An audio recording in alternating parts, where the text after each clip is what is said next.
Sir नमस्ते. नमस्कार. नाव आणि पत्ता सांगा सर. धनाजी मंडळ चौघी राष्ट्रीय उद्योग तालुका राधानगरी जिल्हा कोल्हापूर. आपले आता जे गोठा आहे, गोट्या जनावरांची संख्या किती आहे? माझ्या दोन जनावरांची संख्या 10 आहे. 10 आहे. ह्यातल्या गायी किती आणि म्हशी? 5 आहेत आणि म्हशी 4 आहेत. गायी 5 आहेत, 5, म्हशी 4 आहे की नाही? त्यात जर बघतोय सगळ्यांची तब्येत आता एकसारखी आहे का हो? नाही, कमी जास्त आहे. पण आता बऱ्यापैकी सुधारायला लागली. सुधारणा झाली. आता हे जर गाय बघायला गेलो सर, हिच्या अंगावर लंपीचे डाग आहेत, आहे का? हे डाग आता वाढायला लागले, आहे का नाही? ही पाठीमागे एक जखम झाली होती, ती किती महिन्यापूर्वी जखम झाली होती? 2-1.5 महिन्यापूर्वीची जखम आहे. काय झालं होतं? लंपी झालेली जखम आहे. झाली केवढी जखम होती ती? जखम साधारण एवढी होती. एवढी मोठी होती? हो. बर. आणि लंपी झाला तर कधी जी क्रिया आहे ती साधारण एवढी सुचलेली होती. पाय एवढं सुजलं होतं? सगळे पाय? चारीचे मागचे दोन पाय फुल सुजलेले. बर. हा. पुढचे काही साधारण सुजले. म्हणजे लंपीचे लक्षणं काय? एकतर जखम होणे आणि पाय सुजणे. बर. मग हे झालं तर तुम्ही काय केलं सर? आम्ही ते मिल्क चार्जरचा वापर केलेला आहे. डॉक्टरही विजिट करून मी मिल्क चार्जर वापर केले, त्यामुळे आमच्या बऱ्यापैकी सुधारणा 99% झाली. बरं. ही दूध देणारी गाय होती, दूध देणाऱ्या गायला लंपी झाला, आहे का नाही? ती आधी किती दूध देत होती? आधी 21 लिटर 2 टायमाला दूध देतो. 2 टायमाला मिळून 21 लिटर देत होती. म्हणजे चांगली 1 नंबरची गाय आहे ती, आहे का नाही?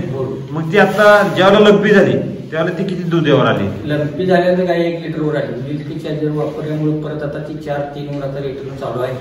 4 आणि 3 म्हणजे 7 लिटरवर आली. किती दिवसात हो? 15 ते 3 आठवड्याच्या आत बाई फरक झाला. तुम्ही लंपी झाल्यानंतर काय प्रयोग केले त्याच्यावर? लंपीला डॉक्टर हा मिल्क चार्जर आम्ही वापर करायचा. डॉक्टर सगळे रक्त सकट सगळं तपासून आम्ही आणलेले. डॉक्टरने काय सांगितलं त्याच्यावर? ते लंपी झाल्यावर त्यांनी इंजेक्शन काय टेम्परेचर नुसतं नॉर्मल खाली आणायचं काम करायचं, एवढंच, बाकी काही काय होत नाही. दुसऱ्या काही त्यानं काय म्हणजे केमिकलचं जे इंजेक्शन दिलं त्यानं काय म्हणजे इलाज झाला का? काय इलाज म्हणजे इंजेक्शन हे करून त्याचं टेम्परेचर कंट्रोल मध्ये आणायचं काम करत तेवढं करत. त्यावर ती ठीक झाली का तशी? आता काय त्यावर ठीक झाली नाही, पण मिल्क चार्जरमुळे ठीक झाली. मिल्क चार्जर कधी वापरलं सर? मला वाटते लंपी झाल्या गायची पायाची क्रिया वाढायला लागल्यानंतर आम्ही ते मिल्क चार्जर. तुम्हाला कसं कळालं? तू सांग. इंस्टावर मी व्हिडिओ बघत असल्यावर मला गावाला हे कळालं, टोलगाचा पत्ता कळाला. मी पप्पासने आणायला लावलं. मी कामावर तो नंबर दिला पप्पासने, तिथनं आणला आणि याला चालू केलं. मग सुरुवातीला आपली 10 जनावर आहेत ना सर, एका जनावर एका ज्याला लंपी झाला त्याला वापरायला चालू केलं. त्यात तुम्हाला किती दिवसात रिझल्ट कळाला? मला वाटतं 10-11 दिवशी रिझल्ट तिचा पूर्णपणे 1 लिटरवरची गाय परत आता 4 लिटरवर आली. 1 लिटरची गाय 10 दिवसात 4 लिटरवर आली. 4 लिटरवर. बरं. मग दूध नंतर कसं वाटलं त्यात? स्टेप बाय स्टेप जरा वाढ गेलेली एका टप्प्याटप्प्यानं. म्हणजे आधी ज्यावेळेला लंपी झाली काही खात होती का? चारा खात नव्हती, पण खाद्य पशुखाद्य खात होती. म्हणजे भरडा जेवढं खात होतं, भरडा पूर्ण संपूर्ण खात नाही, संपूर्ण खात नाही. म्हणजे खायचं राखायचं असं करायचं. म्हणजे त्याचं आतून त्रास होत होता त्याला, आहे का नाही? त्यावेळेला ती खातच नव्हती, काय चारा तर अजिबात खात नव्हती. मग ही चारा खायला किती दिवशी चालू केली? शेत खाद्य खायल्यानंतर थोडं जरा असं चारा खायला केली. त्यावेळी आम्ही तिला उसाचं प्रमाण जास्त चालल्यामुळं ती चारा खायला जरा सुरुवात केली. म्हणजे हे जी तुम्ही मिल्क चार्जर जे आहे, मिल्क चार्जर कशासोबत देता सर? मी पशुखाद्यातून देतो. किती सुरुवातीला किती दिलं? 100 ग्रॅम 2 टायमाला देतो. सकाळी 100 आणि संध्याकाळी 100, म्हणजे डेली 200 ग्रॅम दिलं. हे किती दिवस दिले? 100 ग्रॅम. मला वाटतं आता 2 महिने झालेले असेल. 100 ग्रॅम न चालू आहे. तिला आता कमी केले, मी थोडं कमी केले. म्हणजे आता कव्हर झाल्यामुळे कमी केली, वाढलेल्यामुळे कमी केली. जखम एवढी मोठी झाली, तुम्हाला वाटतं का हे लंपी मध्ये आपली काही वाचणार नाही म्हणून आम्ही रिटर्न हा प्रयोग केलेला. बरं. म्हणजे केमिकलचा डॉक्टर साहेबांचा सगळा प्रयोग करून थांबल्यानंतर तुम्हाला हा मिल्क चार्जरचं कळालं, आहे का नाही? मग तुम्ही हे वापरल्यानंतर तुम्हाला काय वाटतंय? बऱ्यापैकी म्हणजे 99% रिझल्ट हा मिल्क चार्जरचा आहे. आता 10 पैकी एका जणाला वापरायचं. आता दुसऱ्या गाईला मी वापरायसाठी परत रिटर्न आणलेलं आहे. टोटल आता आपण किती वापरले सर? आता मी 2 गाईनी पूर्णपणे वापरायचं. किती? 2 गाईनी पूर्णपणे वापरताय. आणि बाकीचे इतर जनावरांना? इतर जनावरांची मुरा रेडी आहे, तिला एक गाभण 9व्या महिन्यात असल्यावेळी वापरलेलं आहे. बरोबर. 50 ग्रॅम तिला रोज आम्ही वापरतो. बरोबर. आता ही जी रेडी आहे हे पहिला रेडी आहे. पहिला रेडी आता जर बघायला गेलो तर हिची तब्येत कशी आहे? पहिला रेडी टॉपची आहे की नाही? ही जी मागणी आता तुम्ही म्हणाला, ही मागणी पण झाली, किती रुपये मागणी झाली? 1,35,000 मागणी झाली. 1,35,000 पहिला रेडी. ही जर तब्येत बघायला गेलो पहिल्यापेक्षा अशी तब्येत आहे का ही? पूर्णपणे आता ती 9व्या महिन्यात मी तिच्या वापरल्यापासून तिनं रिझल्ट चापून दिलेला आहे आपल्याला, आहे की नाही?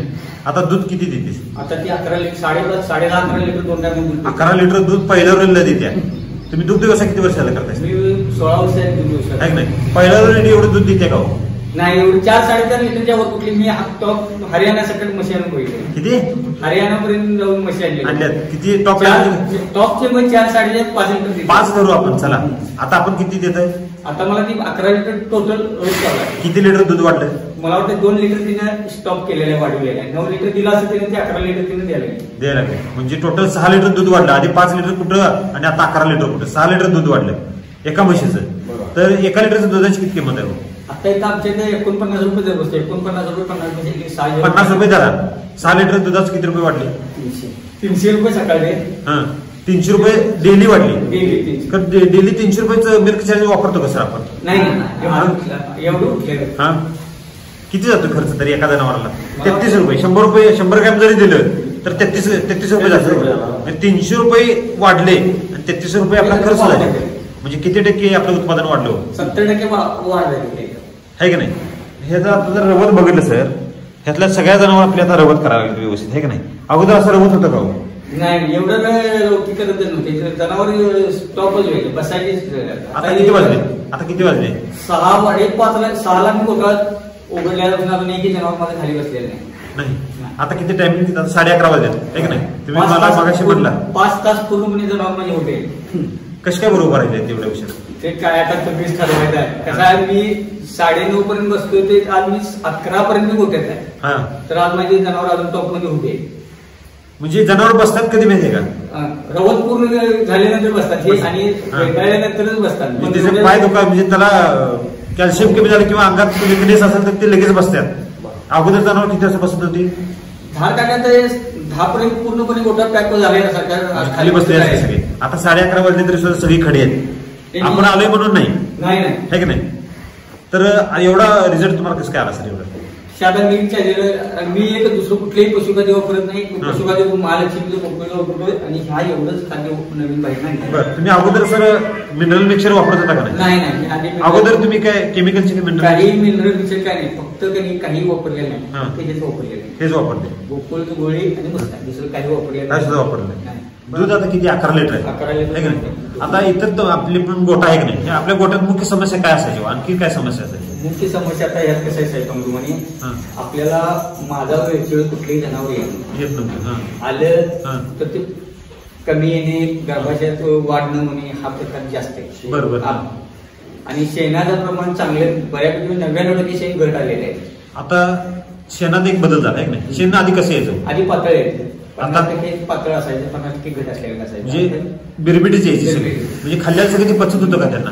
नाही. आता शेण पातळ काय ते बघितलं का? अभ्यास केला का त्याचा? रवत न केल्यामुळे पातळ घडते. आहे की नाही? मग आता रवत कसं चालू आहे? आता रवत बघितले समोरच तुमच्या रिझल्ट आहे की नाही? आता बघतोय सगळ्या जनावरांच्या बघा सगळ्या जनावरांचं रवत चालू आहे. असं रवत कधी चालू राहायचं का?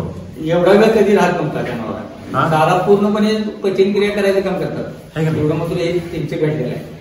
आता मध्ये 15 दिवस बोल होता एवढं हे करत नव्हतं. शांत बसत नव्हतं आणि इथं आधी हिच्या मागे कधी निवांत बसते. आता माणूस आलं घेऊन आता नाही निवांत असते. मुलं उभं काही सगळे उभा नाही. आता उभारत नाहीत काय नाही निवांत बसले काय. आणि अगोदर कसे असायचे? अगोदर माझी हे करत नव्हते. रखरखपणा लय करत होते. काय व्हायचं? काढायला आली की रखरखपणा हे गोट्यात पाऊल भरून आता तसं काय नाही. तिथे दावणीत पाय ठेवायची. दावणीत पावले ठेवली. आता दावणीत पाऊल काय ठेवत नाही. निवांत असते. शांत झाली. निवांत एकदम निवांत बसते. जनावर शांत कधी होते?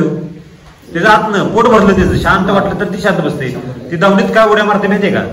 अजून देताय का नाही? देताय का फोडून खाऊ म्हणले व्हायला खरंय पोट आहे. आता त्यांचं काय झालंय? पोटात शांत झालंय. पोटात तुम्हाला जर पोट भरून दिलं घरच्यांनी डबा तर तुम्ही काय होणार? दुसऱ्या डब्याचं काळ घ्याल का? नाही घेणार.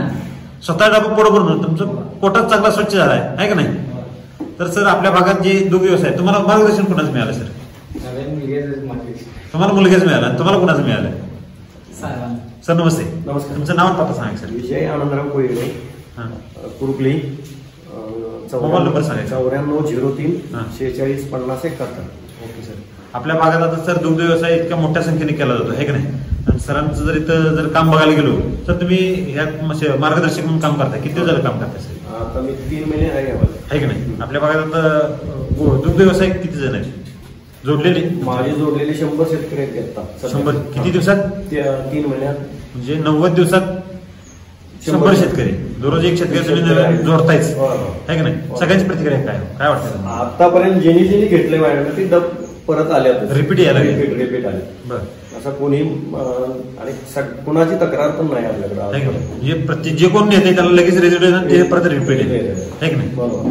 Okay, thank you. Best of luck sir.